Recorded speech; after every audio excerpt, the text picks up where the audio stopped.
en compagnie du pilote Larry Wight, toujours très populaire du côté québécois. Larry, how have you been? Nice to see you. Oh, we've been good. It's definitely missed the trips up into Quebec, but hopefully everything normalizes here and the borders stay open. Yeah, we just talked to Matt Williamson, and he's been really looking forward to see the cars back in Quebec and in Ontario as well, crossing the borders. Do you expect eventually to come back racing in Ontario and Quebec? Yeah, we'd love to. You know, it's always fun time coming up there. We always run good up there, so definitely looking forward to getting back up in the neck of the woods. It's a place where you've been good and bad sometimes. You have some troubles as well, especially at the beginning of your career. I remember you running it over in Granby and RPM Speedway as well. Is it some good memories for you? Yeah, I mean, you got to find your limits, and in order to get there, sometimes you got to go over it. So, you know, eventually we figured out Granby. We got that place figured out pretty good, and Drummond, we've had some ups and downs. You know, I remember back when we did the 150-lap small block races at Granby, and you know, those were some good times back then. Where do you see yourself in your career now? Because it's now a full-time Larry Wight operation with Gibson Racing. You're going to be really busy again this summer? Yeah, you know, I'm mostly busy at the family business with the trucking company. You know, we've been doing a lot of stuff this year, trying to get creative with the shortage of drivers and trying to get as much freight as we can covered, which it's been a phenomenal year as far as trucking goes. So if we could find employees and find truck drivers, it'd be even better, but everyone's having that struggle, unfortunately. So going down to a one-car team definitely makes it easier for us to manage it. Brandon, he does all the work on the car during the week, and at night, you know, I'll come in and run through the valves and whatever else we need to do to get ready for the week. But day-to-day operations done by Brandon.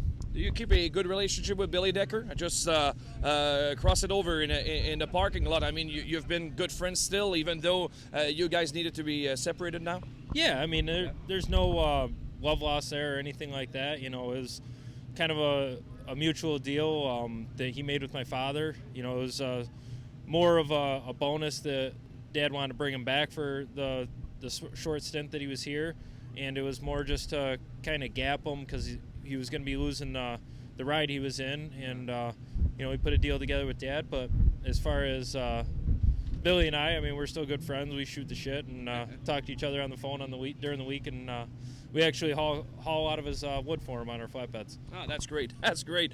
Great to hear. Last question for you. Are you worried about the next season? I mean, we can catch a break. There's a pandemic, like public restrictions. People, we've been, I mean, people are completely barred from our grandstands for a year. They came back late in the season in Quebec. Now they can come back, and we have some trouble with tire supplies. So we really can catch a break. Are you worried about the situation, gas prices as well? Yeah, I mean, tire shortages are definitely a real thing we're dealing with.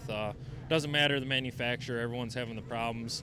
So, you know, it's some guys are getting a little creative and, you know, allowing mixed manufacturers run at the same time.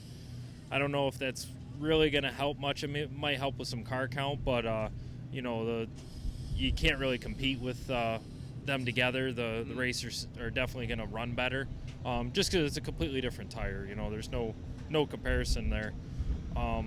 So I mean, that might bridge the gap for a short stint, but it's not going to be long lasting because Hoosier has the same problems. Yeah.